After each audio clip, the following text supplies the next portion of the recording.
All right, my friend, let's get it going. Okay.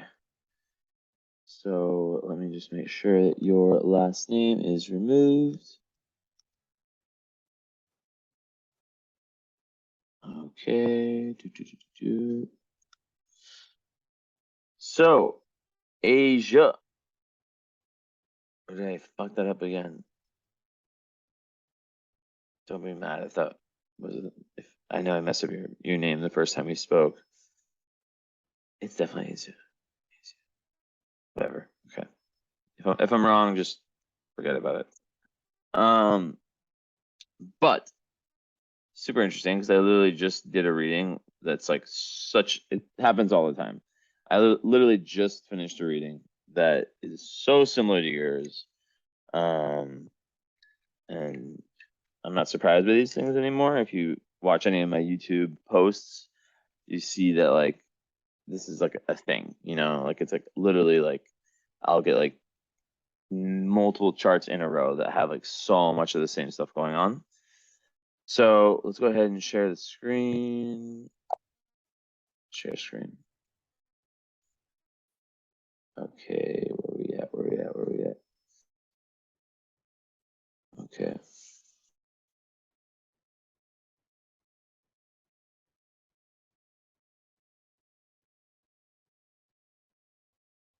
Okay, so very interesting. You got that same thing she had, that Libra rising. You guys are both 11th house suns in Leo, and you both have Leo in conjunct. You have conjunct Mars. Very interesting. Also, she had this, and then she was a Pisces moon. You're a Scorpio moon, so it's very very similar. Besides that, actually, I think there's the main similarities. Yeah. Anyways, so to break this down, and then she also had a 12th house Virgo Mercury, but hers is retrograde, yours isn't. And then aspects: Moon square Neptune, Sun opposite Uranus. Pluto is squaring Mercury. Nothing to Venus is actually square Chiron, and Mars is opposite Uranus. So every inner planet is in a hard aspect, only to one. Each one has one hard aspect to an outer planet. So let's break this down. Tea ready? Have a sip. So yeah, basically, what does it mean to have Leo Sun square Moon in Scorpio? Well, it's kind of difficult. I also have my Moon square my Sun, and what I can say about it. I don't want to say your name wrong. Asia. It's Asia. What else could it be? I know you told me this, so I'm embarrassed. Asia. Fuck, okay. Anyways, yeah, basically, so the moon extremely important, sun extremely important. We want to understand the link between the two, right? How do these two most important parts of your chart, how do they relate? Like how I always give the metaphor of like you are a ship going in one, or you have two captains, your sun and your moon. And in your case, they're both going in different directions, right? Because this is the square. Leo is 3 signs away from Scorpio, and they're very, very different energies. So I'll switch back and forth between my face. And you have South Node conjunct Pluto. Damn. Okay, and then North Node over here, kind of close to Saturn. Okay, got it. So that's the axis of Gemini and Sag that has to be integrated. Okay, gotcha. So what I make of this to start off is Sun in Leo. It's and I don't really like to go too much into sun signs. It's like, come on, like we know the shit. Leo is all about, and your sun is the more visible part of you, right? I mean, the ascendant is obviously also, but the sun, it's a sun. It's like the core essence of who you are. I'll go back to my face right now.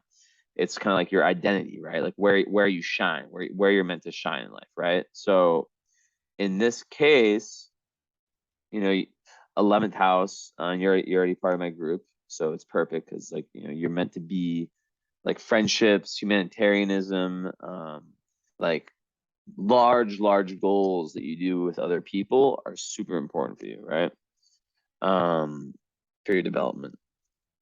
And friendships, all that stuff is really, really key. Groups of people that are like-minded and whatnot.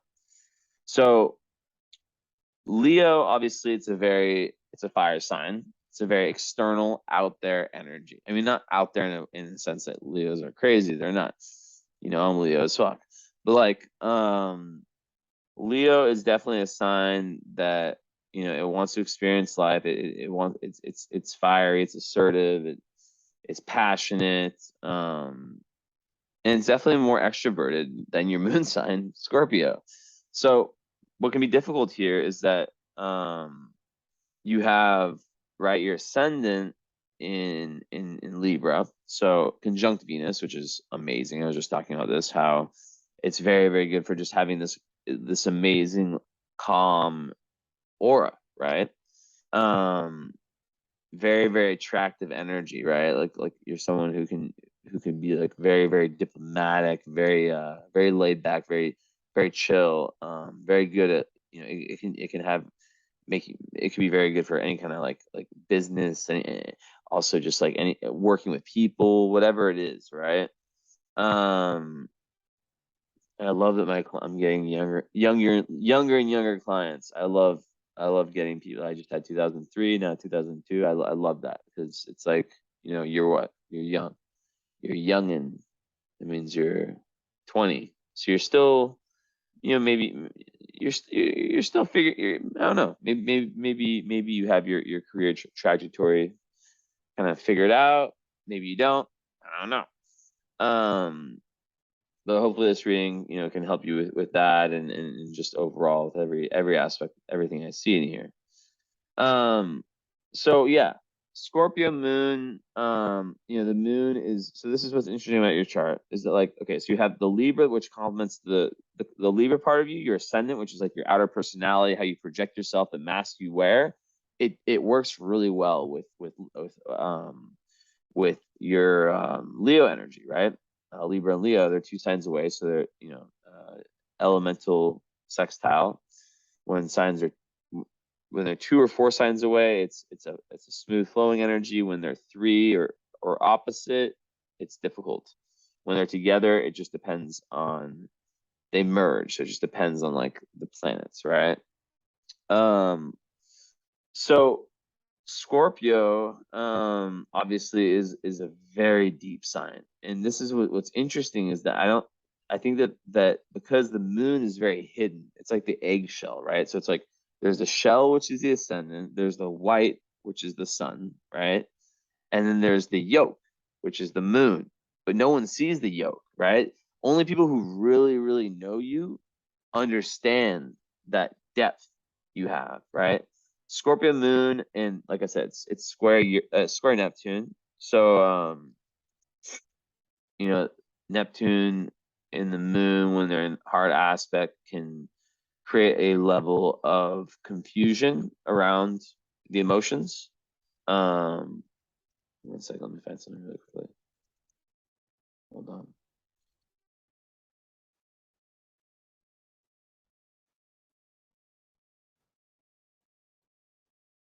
So yeah, what can happen is that like, okay, so the moon Scorpio, it's all about death, rebirth, and transformation. You're someone who and it's no surprise that you're already interested in these types of like very deep spiritual subjects because your young age, because you're natural, right? And because Moon in Scorpio, it's someone who's meant in this lifetime karmically. It's a tough moon sign because a lot of people, like, they don't know about their fucking moon sign. So once you learn about it, it can become a superpower. But the thing is, so as I was explaining before, is that, like, there's a Libra, right? The Libra and the Leo.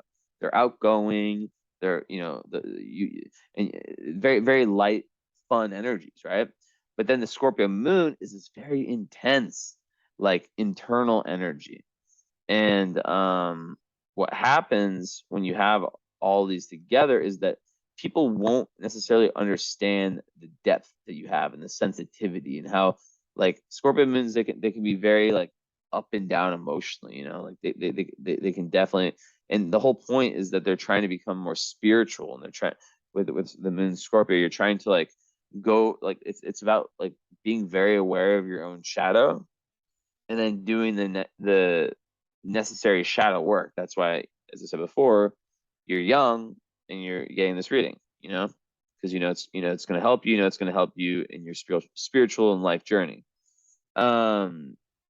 So with that said, I'm looking. These allergies will never go away all summer. I'm looking for something. 1 second.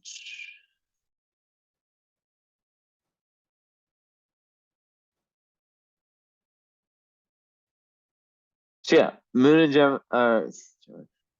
in the Scorpio. So it's like, yeah, it pushes you towards these, like, emotional, like, there's a huge need to surrender and to let go, and to find, like, astrology is a perfect example of something that gives you this, like, spiritual power, this, like, deeper awareness of yourself, right? Of your emotional nature.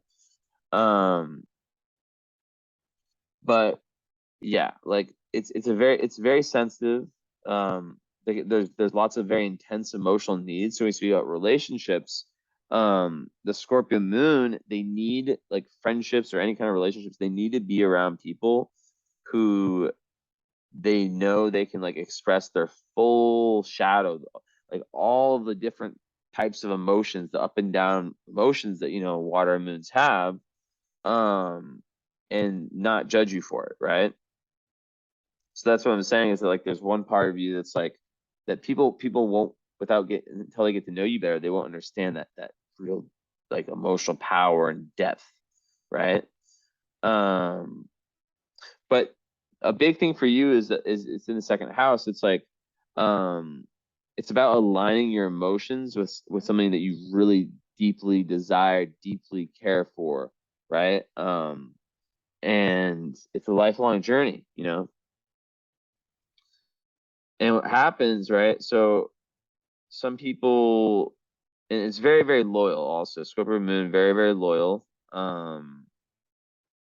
And they expect the same out of partners, or out of, friends, and you don't always get people like that, right? So there's this big, big need to learn to surrender and to let go. Whether that means, like, letting go of people, situations, whatever it may be, that are no longer serving you, or just, like, just entering, like people that have, like, Scorpio moon or eighth house sun or something like this, all this, like, any kind of Plutonian energy, they tend to go through these, like, phases in their life that are so intensely different, like, where you look back on yourself at different stages in your emotional development, and you're like, I don't even recognize that person that I was, or whatever, like, a lot of people, like, I always say, like, it's like an actor was playing you in these different parts of your life. And I have an eighth house sun, so, like, that's kind of how it's been for me, like, you still are the same person. It's just, like, the intensity of, like, the transformations is crazy high, but that all has to do with being willing to kind of let go, right? So yeah, other things about that, it's like, it's really, so yeah, truthful connections, that help you, like, explore the depths of life. I missed you the last Cosmos. I hope to see you there next time. And yeah, just, like, someone who who has this real ability to kind of connect on an emotional level with yourself and with other people. And it's very, very, so when it comes to relationship, it requires a deep level of intimacy, right? I already said a thing about loyalty. With the Scorpio moon, they're so sensitive. They're so sensitive, so sensitive. And basically, like in so deep, so sensitive, they're kind of like, this is like this energy in your chart where there's part of you that's very like, laid back, chill, like, like able to socialize, able to kind of, especially, having Venus rising is just an amazing placement, because especially in dignity in Libra, it gives you the ability in relationships to see like the best energy in like a partner, and also it's very, very good for confidence too, right? And kind of like a certain a ease you might have, right? But yeah, with the Scorpio moon, there's a tons of emotional strength, and very, very intense. So there can be lots. It can be overwhelming because there can be like these intense mood swings, and like, you have to kind of like really, like I said, really, it's really important, like to understand, okay, who, like what people am I with, who am I keeping close to me? Because Scorpio moon people, they have no time for bullshit, and they have this real psychic ability to kind of just like that third eye's open, where you can kind of just see through the bullshit. So, yeah. So like early in life, it's not easy, because you find yourself, Scorpio moon people, swinging between these extremes. And when it's square the sun and Leo with Mars there, it's like I just imagine that there's been lots of times in your life, relationships, whatever they may be, where people expect you based on kind of how you project yourself, in Libra and Leo, to be this very, not that you're not outgoing, you're very outgoing, but like, to, you know what I mean, to kind of, they don't expect that Scorpio energy to be there, that mystical, that alchemist, that spiritual warrior energy. So yeah, it's all about, you know, like kind of understand that all like the emotional coasters that you might go through. There can be like times of like isolation where you just don't want to like, like fuck with anyone.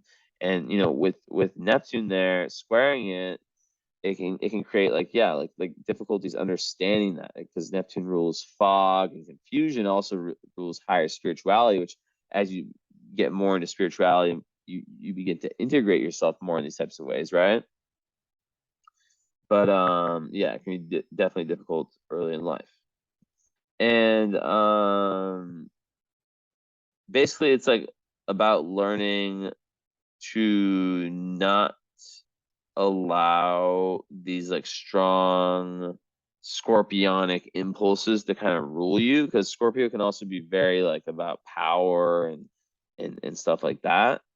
So as you develop more self-awareness, everything gets easier, right? And then you start to understand the depths of your emotions. Like, so there's a big need for like introspection, right?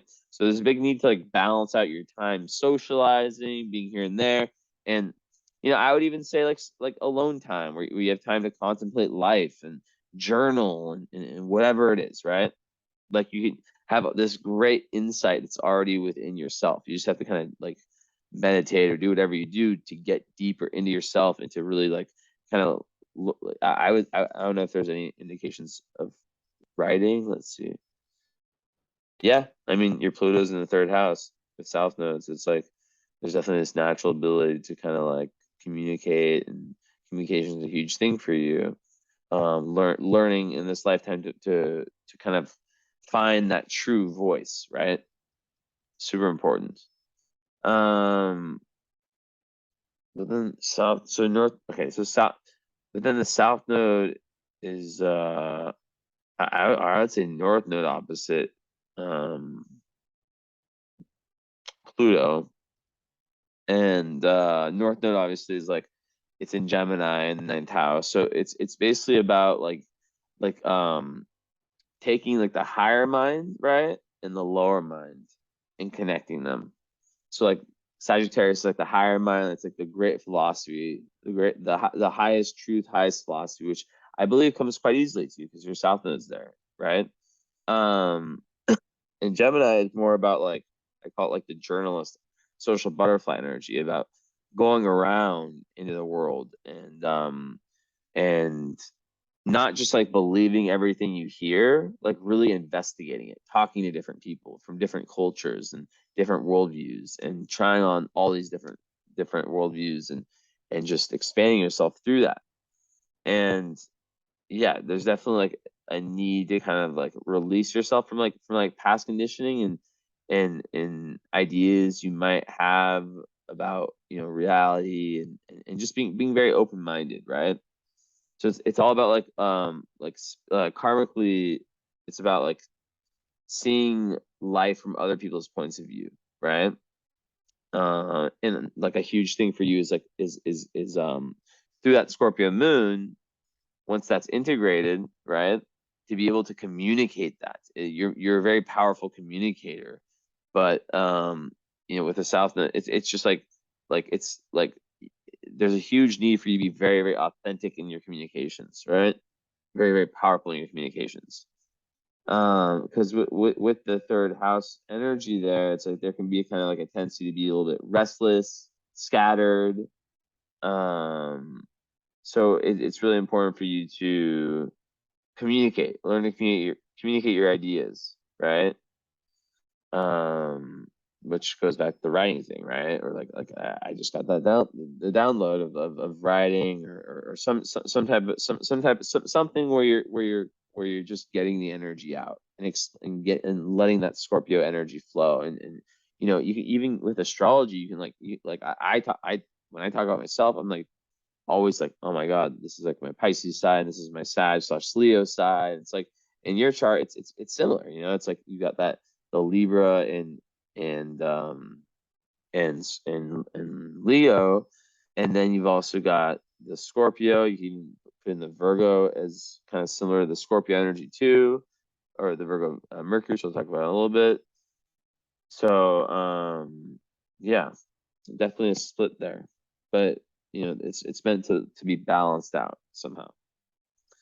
And yeah, South Node in the third house, North Node in the ninth house. Yeah, it's kind of like about broadening your perspectives, right? So it's really like hitting both of those, hitting the Gemini and hitting the Sagittarius, because you have, I'm not gonna try to explain it, but basically your South Node, I always say I'm not gonna try to explain it, I try to explain it. Your South Node, like the been there, done that in past lives, is in Sagittarius, but it's in the house of Gemini. And then your North Node, the mountain you're trying to climb metaphorically in this life, is in the ninth house, which is the house of Sagittarius.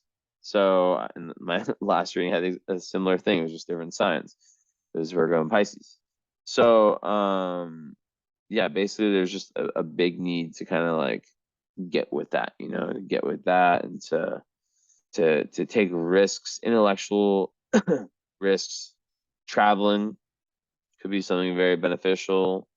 Traveling physically or traveling metaphorically, right? Traveling metaphorically through knowledge, wisdom, whatever it is. Now, going back to the moon a little bit,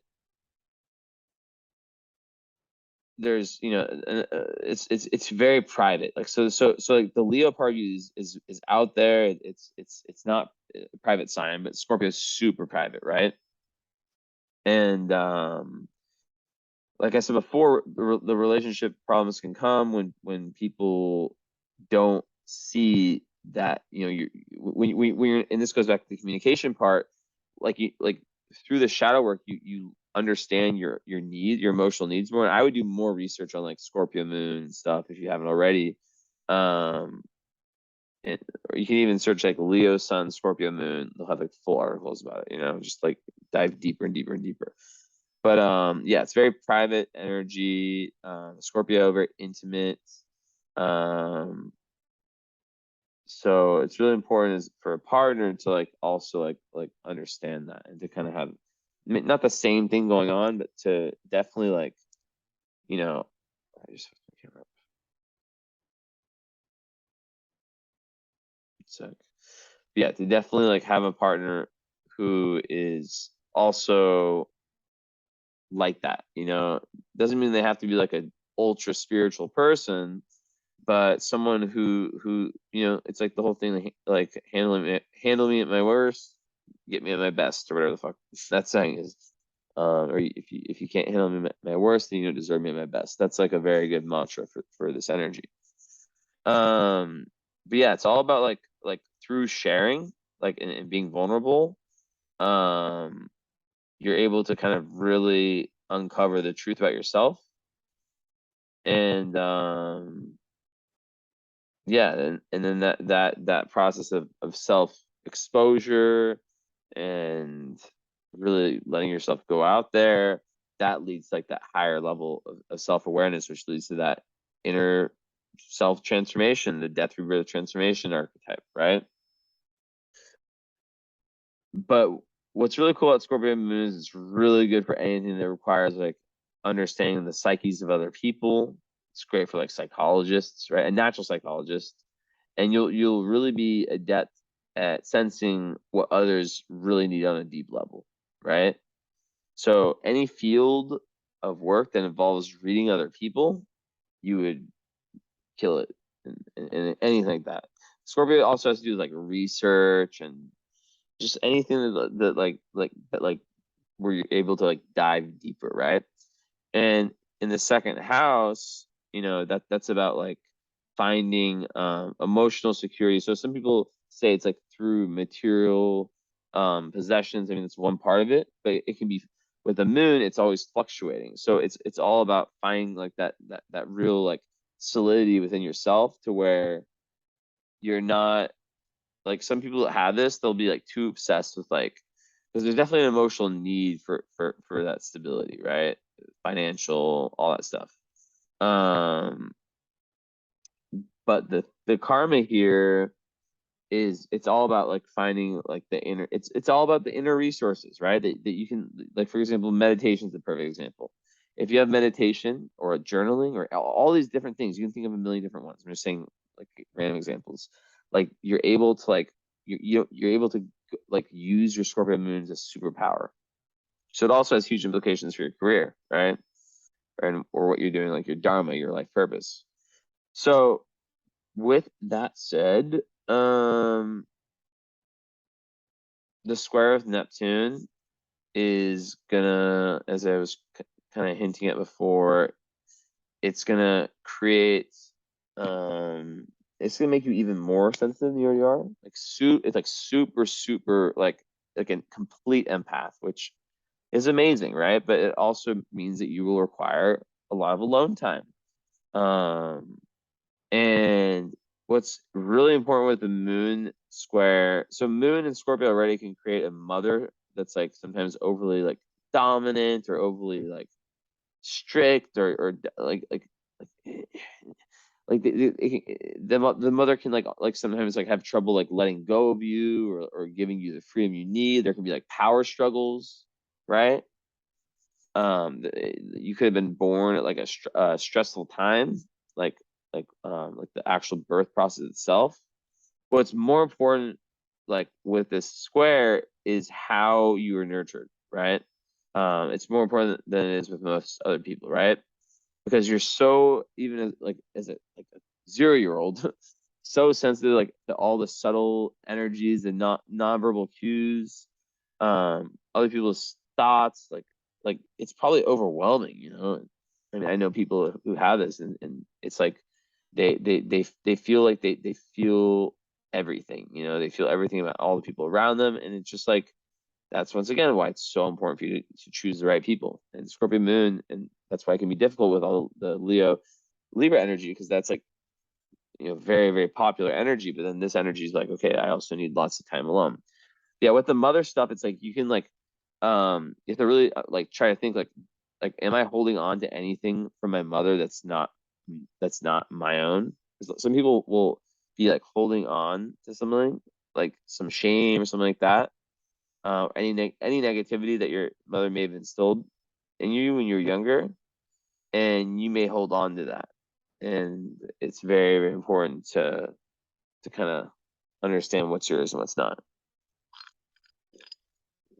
So that's a huge thing to talk about in our follow-up, which you have to remind me of the things I'm gonna forget this stuff. So you have to take notes and stuff. But I always tell people the first time you watch it. Second time, third time you watch it 3 times, like then start taking notes and talking points for the follow-up. But yeah. You have to watch out also for like escapism through drugs, right? Any kind of unhealthy escapism, even gambling, alcohol, whatever, right? But because like a lot of people that have this is like when there's unpleasant, let's say there's like a rough relationship between your mother and father, which I'm guessing there is because it's square between sun, father, and moon, mother. That could have really, really affected you. And it can push you into like wanting to escape into your own imaginary world where you feel safe and stable and all that. With that said, if we're healthier, mother-child relationships, it's so important, like how that relationship was. And yeah.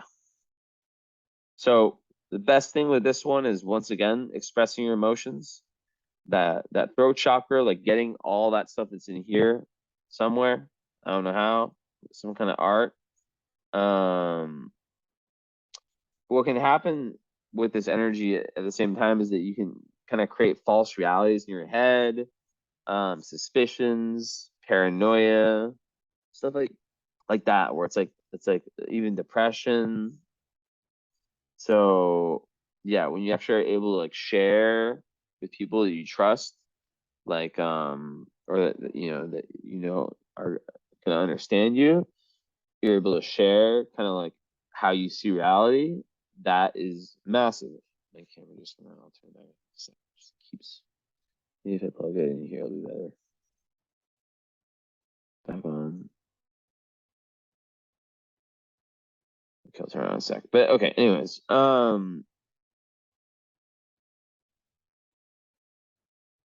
yeah. So sharing your suffering is really, really, massive. It makes someone like a natural dreamer, natural storyteller, someone who can like just shapeshift, right? Very talented in like the arts, whether it's like poetry, acting, singing, whatever, anything, you know? And another thing about Neptune energy is that it's best worked through when you start. It rules cameras, mirrors. So like doing something like literally like filming yourself, like how like I make videos and stuff, like literally like filming yourself and making a video. You have to show anyone, or like any kind of like creativity, right? Is so healing, right?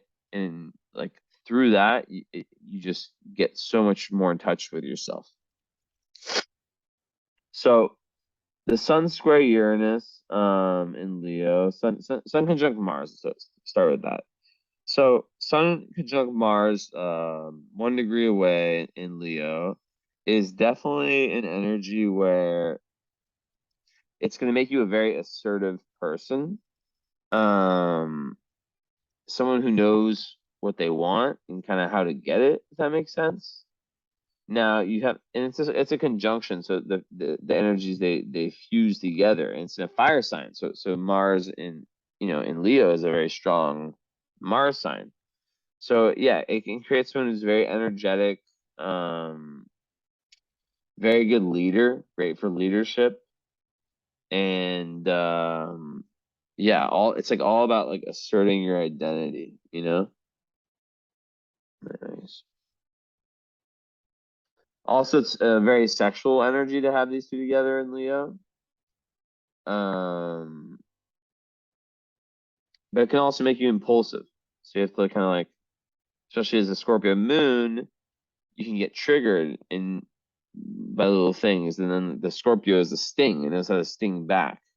So that's very important to not act on first impulse and to learn to kind of ground yourself. Meditation. Because meditation is going to help everything in your chart. Help the Neptune, help everything. And yeah, what else can I say about that? Yeah, really, really ambitious, really driven, super assertive, and you have to also like watch out for like injuries.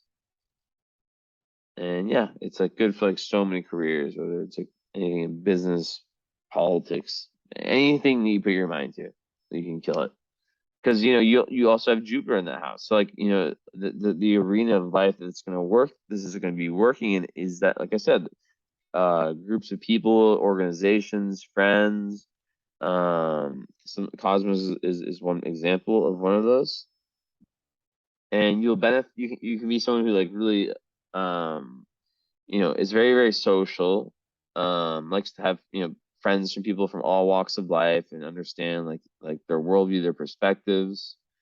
But it's really when you're amongst like a group of like-minded people that you really can start to open up and to just understand more and more about yourself in the world, right? So you better be in Cosmos. Let's see here.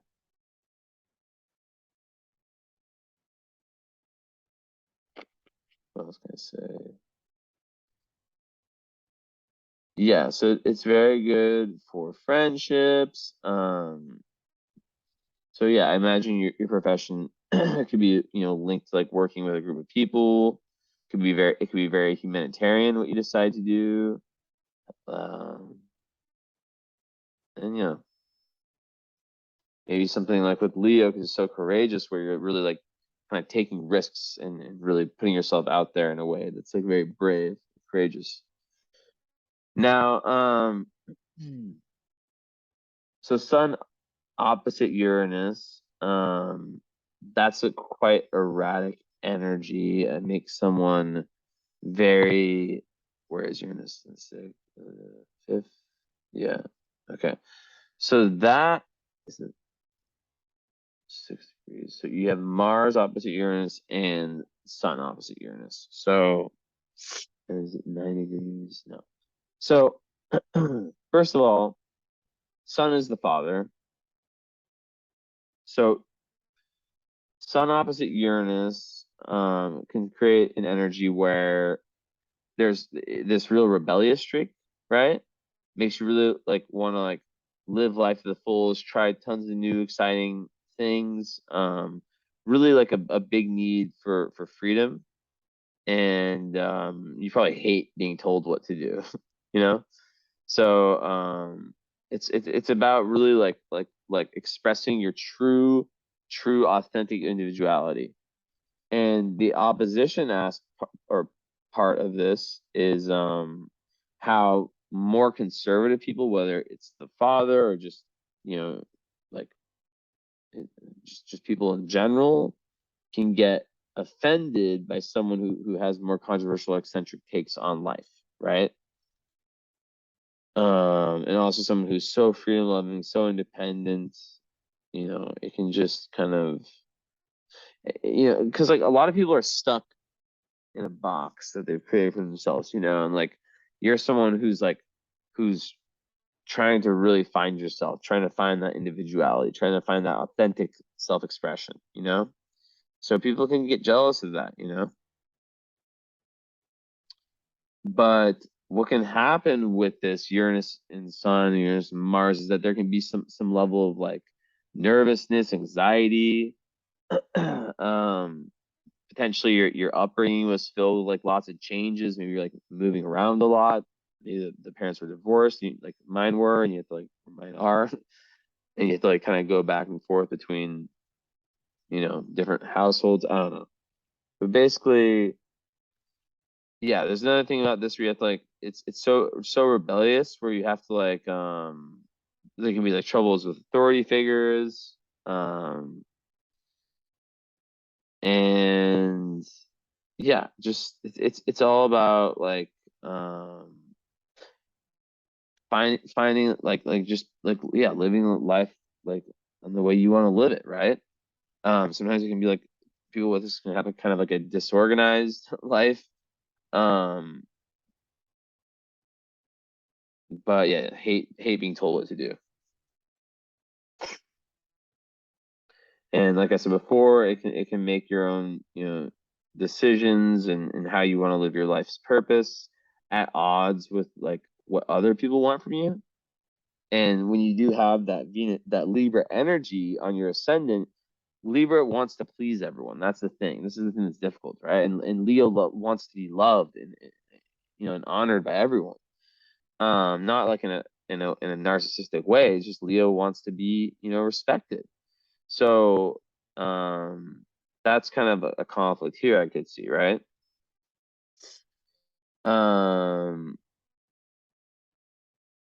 So yeah, there's like definitely some like impulsive potential energies. The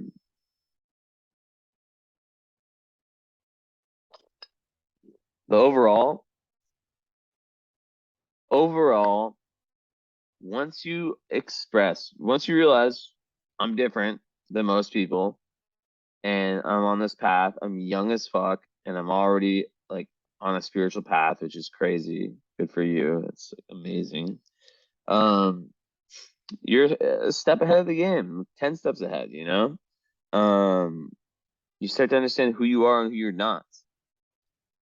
And it's a lot harder when you have parents or parents in this case, or just the more important people in your life who are really at odds and really kind of pushing you back, like saying, no, you should be doing this career or doing this or that. Because you're just gonna be like, hell no. And so it's way easier if your parents are, supportive of whatever you want to do. But yeah, overall, Leo is fixed fire. So it's like it gives someone the ability to like start and continue. Most fire signs, like Aries, they're good at starting, not continuing. So that's what the magical Leo is, that it's a part of the line, baby. So yeah, super competitive too. Also with Mars and Sun, I think that like you would be someone, especially with these oppositions, you would need a physical outlet, like whether it's punching like someone, boxing, or just like anything where you can sweat. Like trust me, I've had so many clients that have this, and I remember I had one like last week, and she was like, yeah, like if I don't get out into the gym and start sweating like crazy, I'm screwed basically, like I'm just gonna be like a wreck, because it's this very volcanic energy, especially the Mars part, right? And then that's when some of that more difficult energy can come out, because imagine you get triggered. Imagine you're like in a lower vibe, right?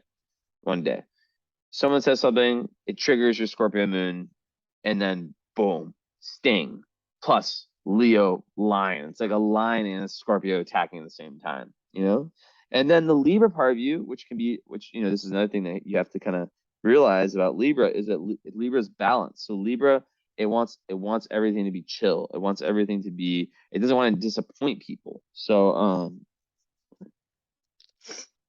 my allergies. Basically, it's just like the thing with Libra, it's like in people pleasing, it's that imagine like you always want everything to be balanced in the environment, right? Whether it's in relationships, whether it's just in general. So Libras don't really like to rock the boat, but in your chart, you definitely have energies that do. So creating boundaries is super important for you. Libras tend to struggle with that. But it's very, very important for you to create boundaries with people who just aren't working for you, Also, let's not lie, Leo is very big on like performing and just, kind of like the Leo, the person on stage. So you're probably likely to have friends that are also unorthodox and kind of, people from different cultural backgrounds, ethnicities, worldviews, all that stuff. So yeah. And also, this is another one that's like shows like a lot of like potential for like yeah, activism, humanitarianism, and all that stuff. Okay, and then the Mars and Uranus, which it's different, but I mean it's some of the same themes. It creates someone who's like just very rebellious. What can I say? Unpredictable, it's another one that has like tons of sexual energy, right? It's just like volcanic energy inside you. If I talk about, I had to post most volcanic placements. I know I had this one in there. I'll repost that one soon.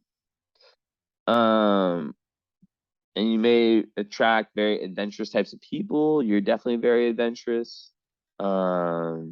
So yeah, like the more like conservative, reserved people could be like kind of offended or off put by you. Um, they may challenge you or like try to fuck with you in some type of way. I don't know. So it's all about like saying screw what tradition says, screw what society says. Like I'm gonna, even if it pisses other people off, fuck it. You have a different karma. And but when you feel like your freedom is threatened, oof, that's when the Scorpio comes out. Um, so yeah, but all in all, it creates someone who is a freedom fighter, someone who's really trying to make the world a better place. And it's like I said before, it's important to learn how to moderate that electric impulsive energy that can come from this Mars and Uranus or Sun and Uranus.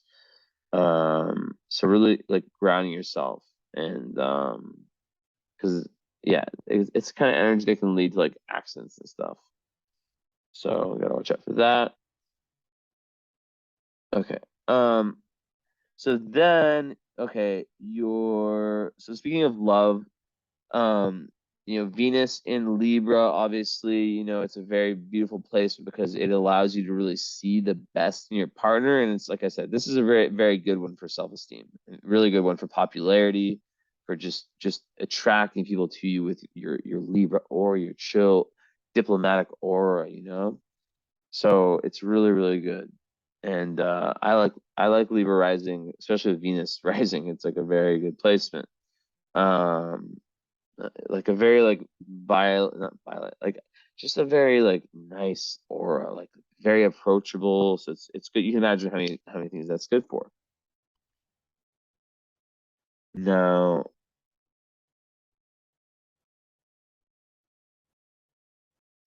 okay,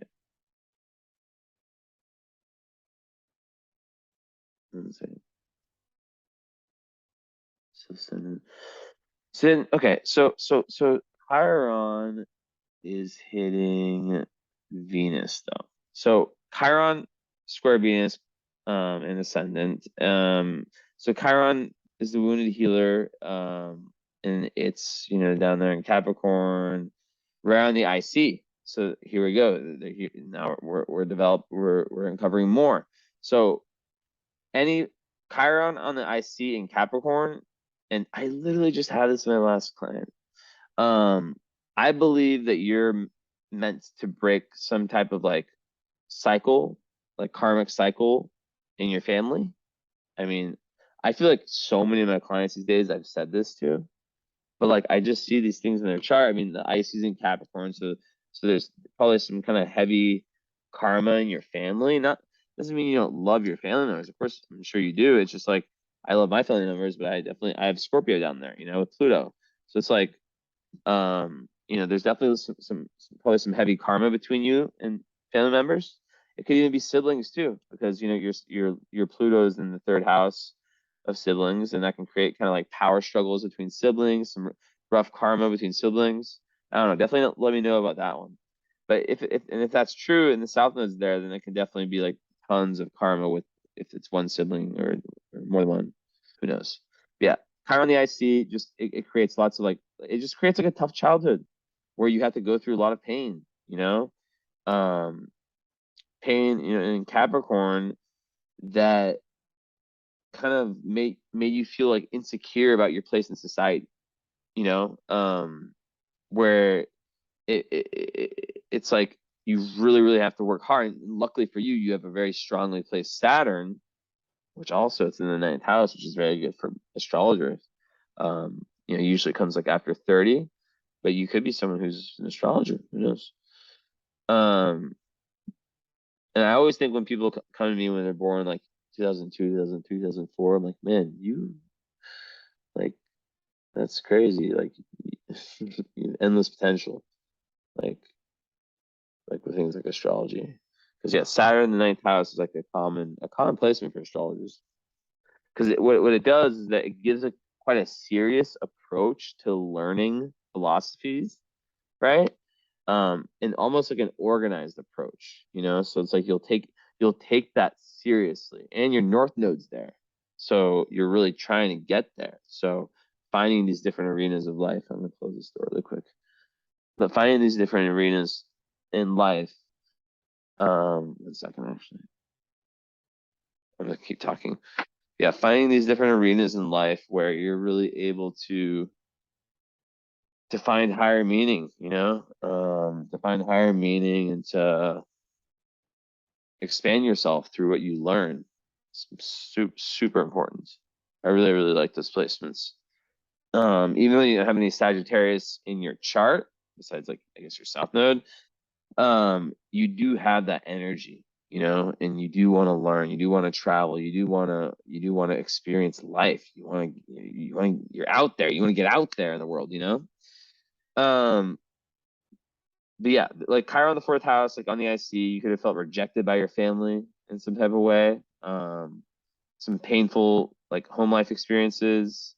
That's all about like, facing that pain, and finding the inner resources that we talked about before, right? With the Scorpio Moon in the second house, which you then develop, helps you develop like compassion for your family, compassion for yourself, and then the ability to really help others with their wounds, Now, Chiron and Capricorn, that can make it so like, because of like, maybe it's like difficult issues with the mother, it can create challenges around like you truly finding your place in society, right? Finding your niche in the world, which with all this Uranus energy is probably going to be one that's I would imagine that's like I mean in your midheavens in ruled by your moon in Scorpio, so it's like maybe like something like psychology would be amazing for you, especially since you have this amazing ascendant conjunct Venus.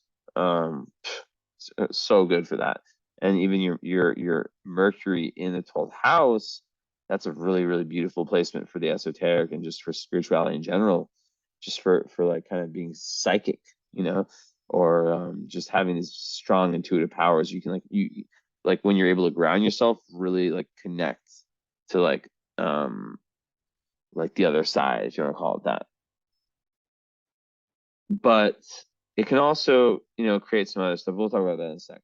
Because I want to say, yeah, okay. So Chiron there, it squares, it opposes the midheaven. So basically, what that's saying is that like, in order for you to fully like get to your highest level, you have to heal the childhood wounds. Not to say that if you don't do that, and maybe you have already, but like really like go into it, really heal it, and an example of that, I have something similar in my chart, so I'll just give you a little story. My friend told me that, my psychic friend, and I realized shit, she's like, until you actually like confront these things, you're just gonna feel it's gonna hold you back in terms of your highest potential in your career. So I was like, shit. So I decided that day, I was like, you know what, I'm just not gonna like take shit from people anymore. Like, not that I really do that anyways. Like, I was just like, I'm just gonna fucking like, if I have an opportunity to kind of like air some shit out, like I'm gonna do it. So I waited for the opportunity. It came the next day. My brother said some shit that pissed me off, which I told you I have the same. My Pluto's kind of in the same area, and I just let him have it. Like I've never let him have it before, and I think it made us closer. It made him respect me more. It made him realize not to like talk shit, not to have like project his self-limited beliefs onto me, which that might be something in your own family too. I don't know. And maybe everything's like, you know, it's not like I'm not saying like anything bad about your family. What I'm saying is just like there's tough karma. So the way, like, we'll definitely talk about like how that like has shown up, but it definitely is something that has to be overcome for you to reach the highest potential. Now, we speak about career, midheaven ruled by the moon. It's like, you know, like I said, really wanting to do something that has an emotional, you have an emotional attachment to what you're doing, right? And with a Scorpio moon, that's about diving deeper. That's, you know, the psychologist, the alchemist, the, you know, the witch, all that stuff, even the astrologer. Also like midheaven in Cancer, yeah, they really want to care for others through what they're doing in the world. And they want to have, yeah, like have like a really like strong emotional attachment to like what they're doing for the world and for their public status. But they also like there's also a certain level of like really like, because Cancer can be very good for business, you know. So there's a certain level of wanting like some level of stability too, you know. And it doesn't just relate to your career, just in general, like financial stability, all that stuff. With the moon in the second house, same thing.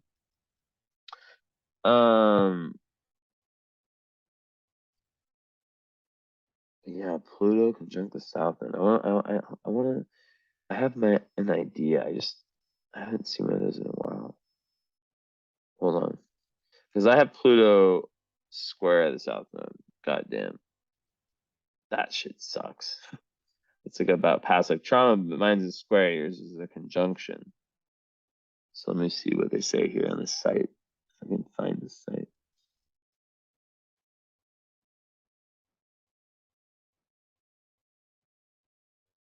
Okay, so it's South Node.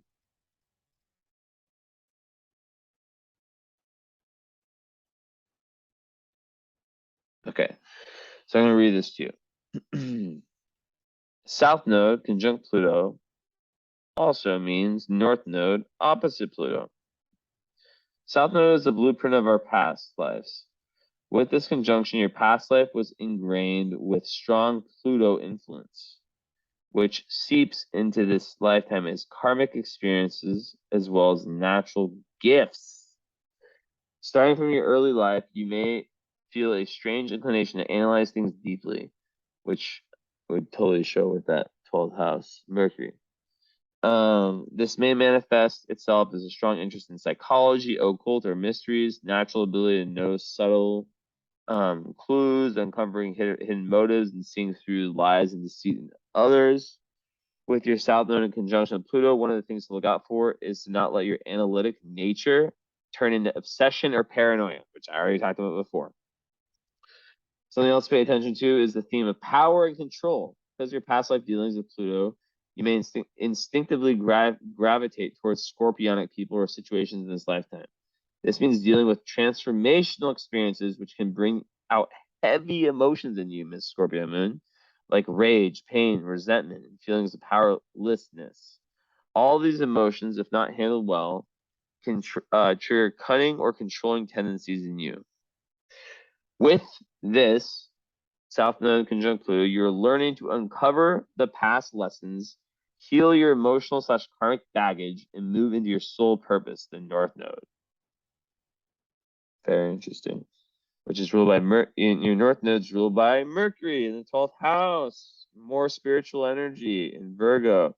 So it's like that makes me think that, like, you know, it goes back to like using your voice, like finding that authentic voice. The connection between heart chakra and throat chakra is massive.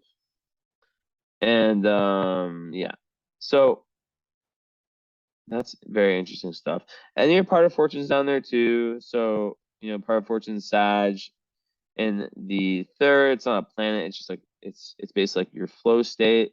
So basically like your feelings of greatest flow, greatest joy is when you're like communicating at the highest level, the most authentic level in relationships. And you need to learn to think clearly and develop the higher mind fulfillment. And then in Sag, I've already kind of said this, like it's just like life is at its best when you're like, on the adventure, when you're learning, when you're taking risks, not bad risks though, because I already said the thing about Uranus. And it's also like you're very, very free. You're someone who needs tons of freedoms. That has tons of relationship implications too. Like, yes, you need tons of intimacy because of the Scorpio moon, but the other energies, there's like a big need to be, especially with your descendant, excuse me, which is conjunct Black Moon Lilith. Interesting. In Aries, you're gonna probably be attracted to people who are independent themselves and pioneers and whatever they do. With that said, Black Moon Lilith is in the 7th house, and Vertex. So your doorway to higher awareness is through, you might have like kind of combative relationships, honestly, but you experience lots of growth through them. And in Black Moon Lilith and Aries can kind of be like it can be multiple things. It can be kind of like it's not a plan. It's like your lowest energy, you at your worst. So it can kind of just make you like impulsive and do things that you're like, fuck, why did I do that shit? And it comes out so lots of the shadow comes out in relationships, right? What happens is that you may feel that like other people are asserting themselves like too much, and that you're not having like enough to say, enough like enough of like a participation in the relationship. But a lot of times it's like actually the other way around. So yeah. So one thing you have to watch out for is like passive aggression or just aggression in general in relationships, and kind of like that Scorpio, energy, like the moon, how it can really sting. And then it's also Mars ruled, so it's just like, yeah, it can kind of just make someone who like I don't want to say like bully energy because I really don't sense that in you at all. Like childish energy, stubbornness in relationships, those kinds of themes, right? So, and then we look at where Mars is conjunct your Sun, opposite Uranus. So it speaks to like this energy of freedom seeking and impulsiveness. So yeah, for you, it's like, yeah, you have one planet Earth, which is Mercury. So it's like it's in the 12th house, so it's kind of washed away. So it's like you do lack Earth in your chart. And I would say that the best way forward is through finding that groundedness within yourself. Where are we at? Okay. So moving forward, okay, so Mercury in Virgo in the 12th. So this can make it so you can sometimes it's more energy like why you need to like spend time alone, like not all the time, but like why you have to like really like, because like when you're around people too many times, you literally can pick up on other people's thoughts. Like it can be so intense, which is like more like amazing psychic energy, right? Um, so like when you're in large groups of people, it can be really overwhelming. You have a super strong imagination too, super strong. Um, and this is like, yeah, an indicator of psychic abilities, as you would have seen in one of my other posts. And then in Mercury in Virgo is very good for intelligence. It gives like a very discriminating mind. Now you have to watch out for being like overly critical and analytical, overly like self like analyzing yourself, analyzing like different situations too much.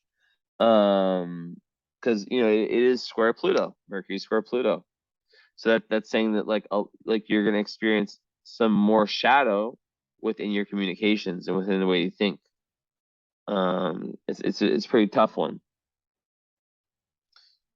So yeah, really, really good at observing. It's very good for like any kind of like educational thing, any kind of learning, whatever you want to learn.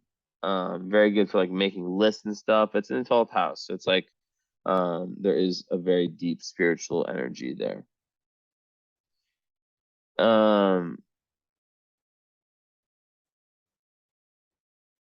So okay, what was the other one? Venus. Talk about that. Okay, so I've talked about all of them besides this one. And yeah, and then you have Mars, trine Pluto. That's like really just amazing power, leadership, energy. Yeah, it's like a volcano, but it's not a square, so it's not like a tense volcano. It's like a chill, like just like very powerful energy. And yeah, it can come out in your way of communicating, and yeah, make you a very powerful communicator. So Mercury, square Pluto, obviously it's it kind of makes it so like you're having like a very complex and deep, like very, very deep way of thinking about the world. Um, it can also speak about like difficult experiences with family or early life and whatnot. Um, and lots of like intense communications with other people that can really take you to your shadow, like in so many other parts, right? Um, stretch out for a second. So what happens with this is that like you can also like attract very strongly opinionated people who like tend to always challenge your ideas, which can be fucking annoying. um and the thing about this is you need to like not identify so strongly with your ideas and your opinions and your what you deem to be truth, because not everyone's going to see it like that, right? um and some people with this aspect, they'll go to any length to defend what they see as being true. It's very, very good for psychological intelligence. Also, another fucking, this is like what, like the 15th clue of these you know these talents you have. Um, but also it gives someone a very probing mind who wants to like do research and just go deep into different subjects. Besides that, it's all so what it's all about, moving the communication to a more Libra diplomatic style, which your Libra ascendant obviously helps you a ton with. Um, and yeah, basically like your whole ideas and opinions and way of speaking, way of thinking, that also goes through a major death, rebirth, and transformation. And I think it pushes you to like want to learn more and more and more about the world and more about the whatever subjects you're interested in, whether it's the occult, the esoteric, astrology, psychology, whatever. There's so many different things, and it helps you understand like universal truth on a higher level. And like I said, you have the ability to really communicate with the other side, with your spirit guide. So it's about finding that stillness and doing it. Okay, moving forward. So Neptune, we talked about it opposing, wait, squaring your moon. Well, it's in the fifth house with Uranus, so that's amazing energies. I'll tell you why. That's amazing for creativity.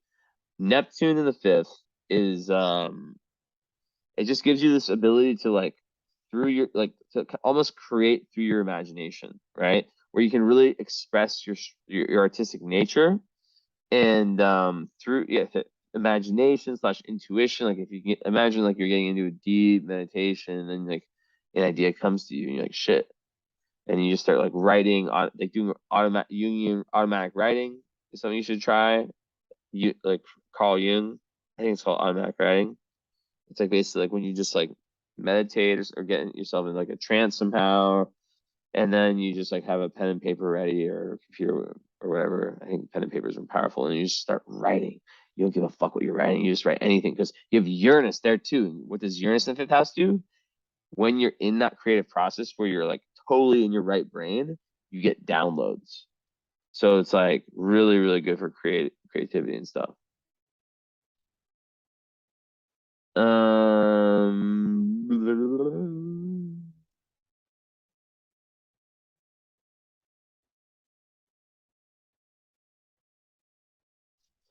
Neptune in the fifth. Sometimes people who have that, they have to like make some type of sacrifices if they have kids.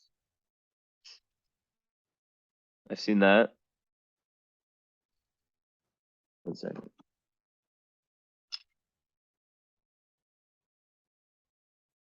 Hold on.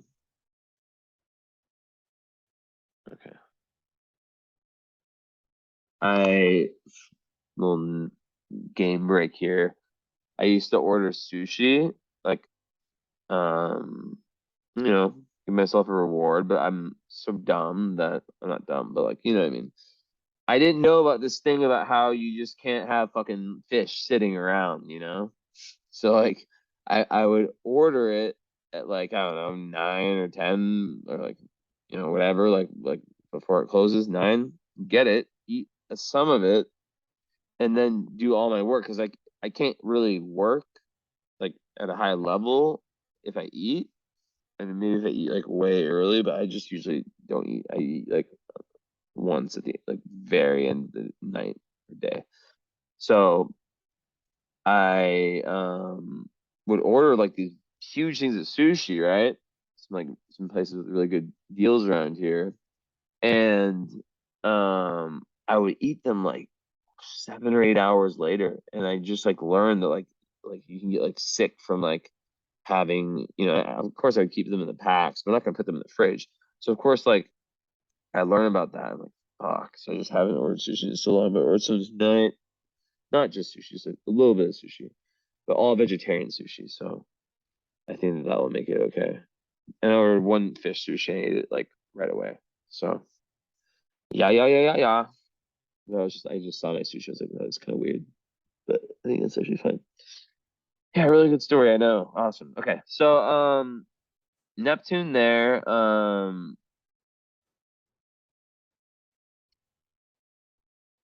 Uranus just downloads to your creativity. You might have like a very like original approach to creativity. Um, and you might also have some like very like eccentric, unconventional hobbies or creative pursuits. And in terms of like children, you could have very like unconventional original children. With Neptune, you can have very like fifth house was children, very like yeah, very interesting children for sure. Like Pisces Aquarius energy. It's cool, right? Um okay, nothing here.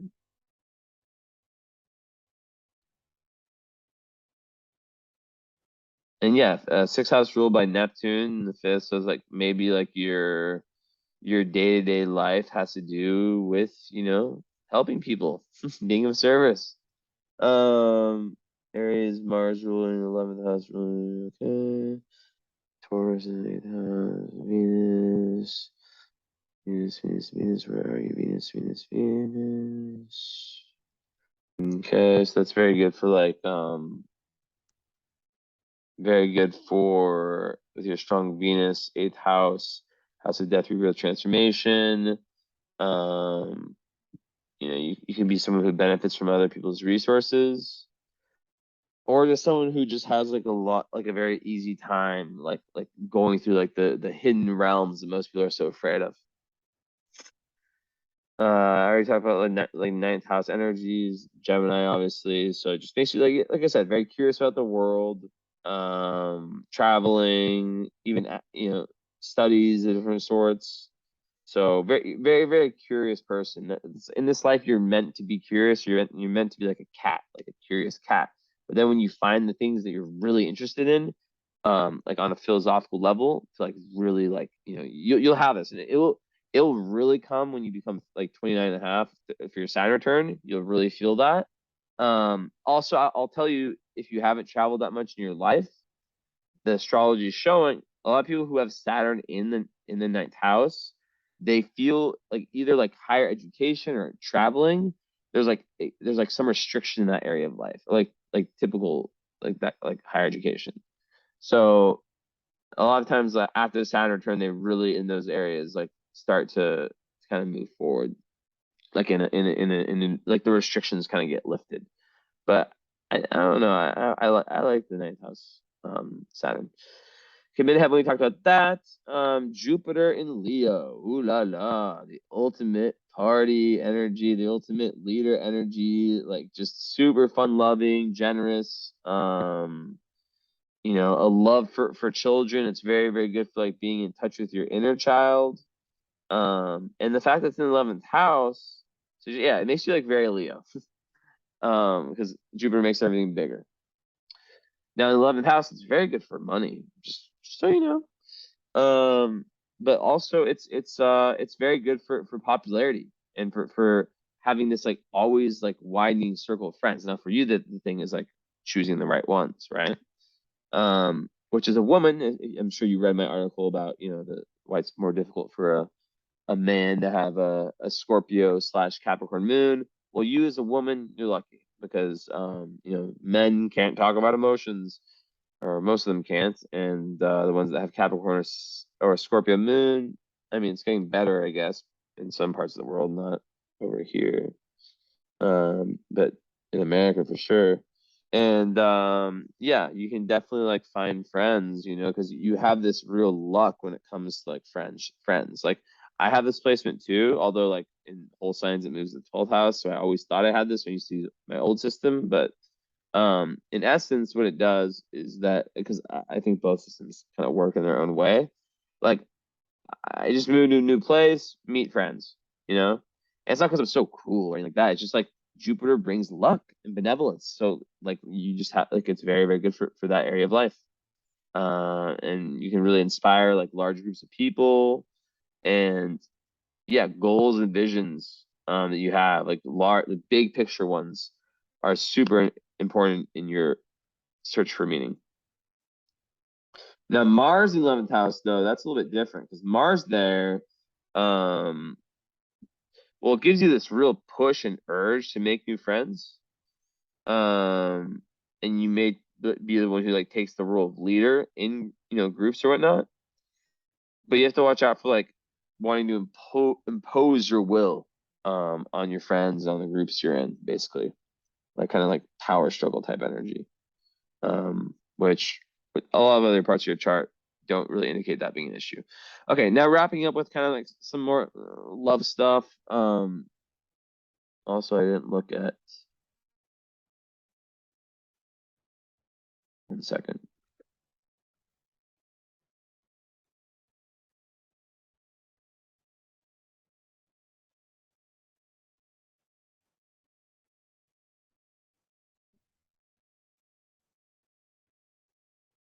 Zosma conjunct Mercury, so that's another potential astrologer type energy. Just saying, just saying. Astrologer slash that's a bad word. Not astrologer, more like someone who's seeking the truth, like a truth seeker. That's what you are. Um,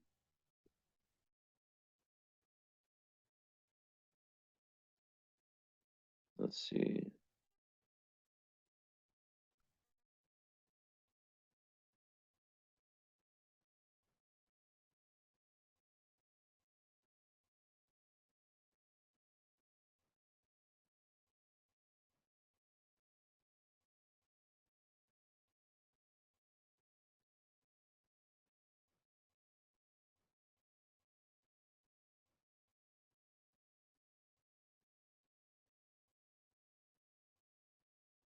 I'm just looking for any important fixed stars.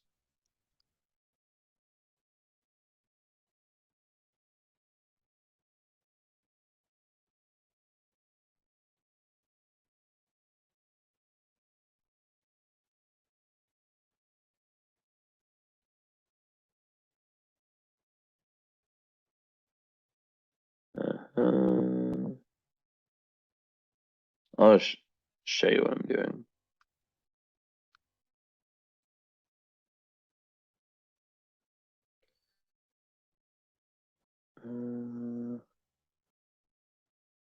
What's this? What is this?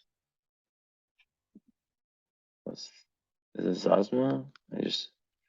Sappho. Ooh, what does Sappho and Mercury do? It's more for synastry, but So that aspect represents another aspect of harmony, aesthetic appreciation, and desire, and poetic and literary expression. It often symbolizes sexual interest and pleasure, as well as creative artistic endeavors. The group of U.S. astrologers who call themselves the Magi have suggested there is an association of Sappho with money. It's conjunct your Mercury. So, interesting. And there's research around market movements to validate this. In this light, it should be noted that Sappho has a lot in common with Venus, the primary symbol of money, and also a lot of resonance with Amor. Okay.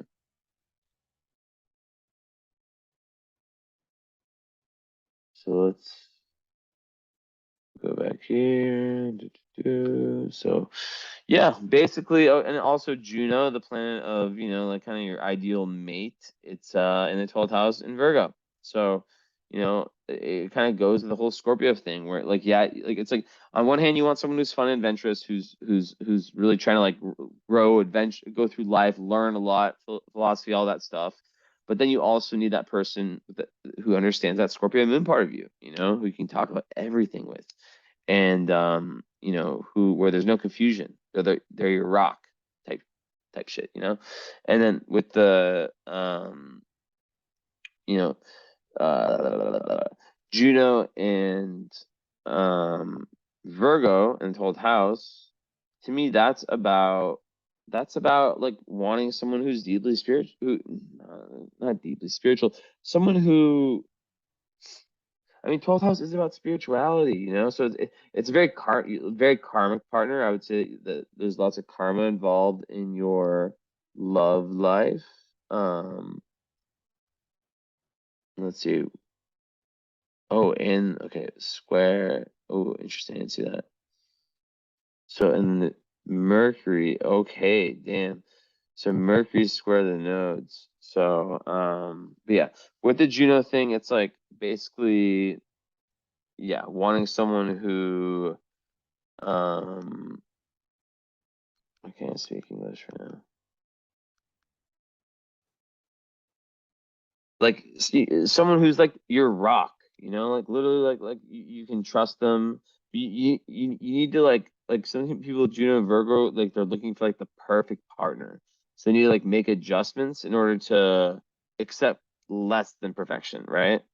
Um, yeah.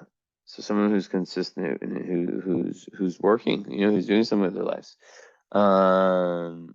And then yeah, in Juno 12th house, lots of, you'll just like your most important relationships or relationship will be, you'll feel like so much fate, so much karma, and you'll really want to like merge, like just like the Scorpio moon, like merge two souls becoming one type energy.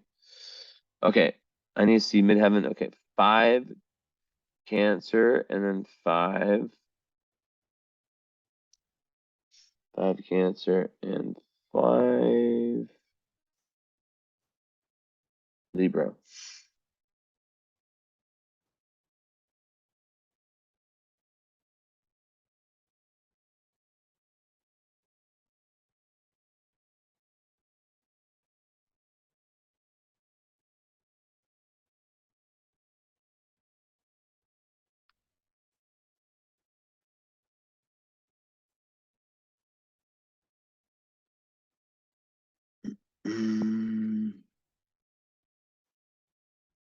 What's this one?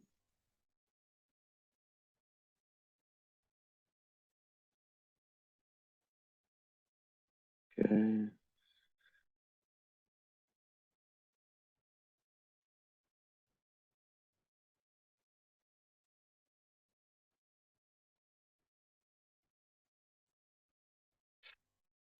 Then Saturn, 26 Gemini, and then 2 2021.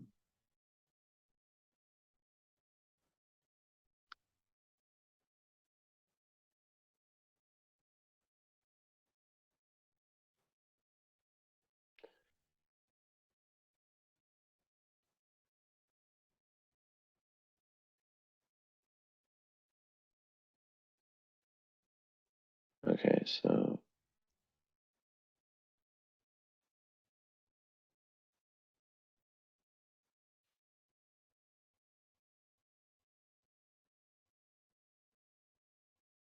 eyes are getting tired. Okay, so 2350, not quite close enough to be in range of speak up, but I'm not even talking about speak up. That's Libra, dude.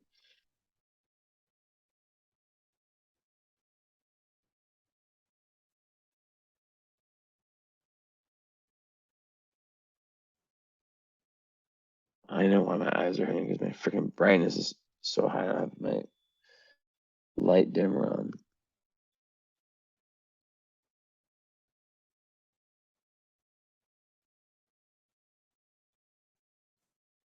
Yeah, it's so bright.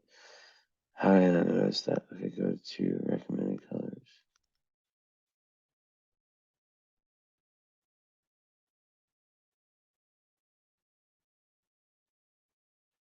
Okay, so we are looking over here.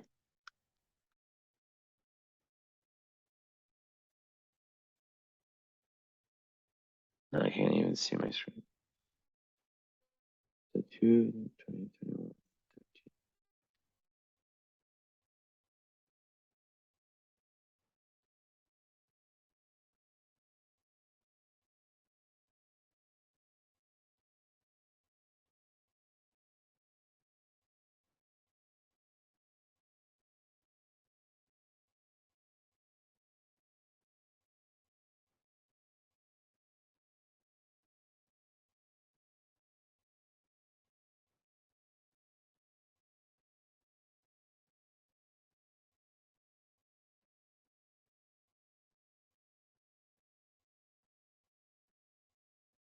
13. Okay, well, yeah.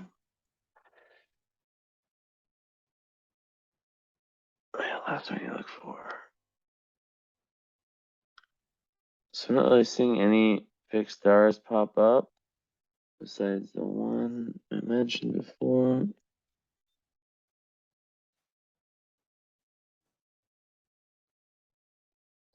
Teja posterior.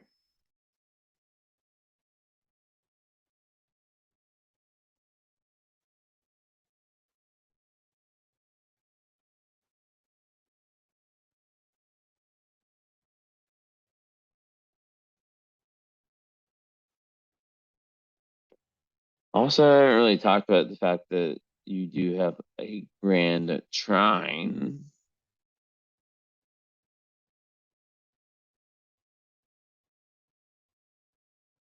But it's between the Pluto South Node conjunction, the Mars Sun conjunction. Okay, we talked about that. But then it doesn't really hit a planet. It just hits Black and Lilith, which isn't a planet. So I'm not really gonna count that. Okay, well, that's pretty much everything. Okay, well, I have gone way over my time, but anything for you, my friends? Hope you enjoyed. Let me know and we can schedule the follow-up. Take your time, watch as many times as you need to watch it, and we'll talk soon. Thank you so much for your patience and Cosmos, Cosmos, Cosmos. All right, bye.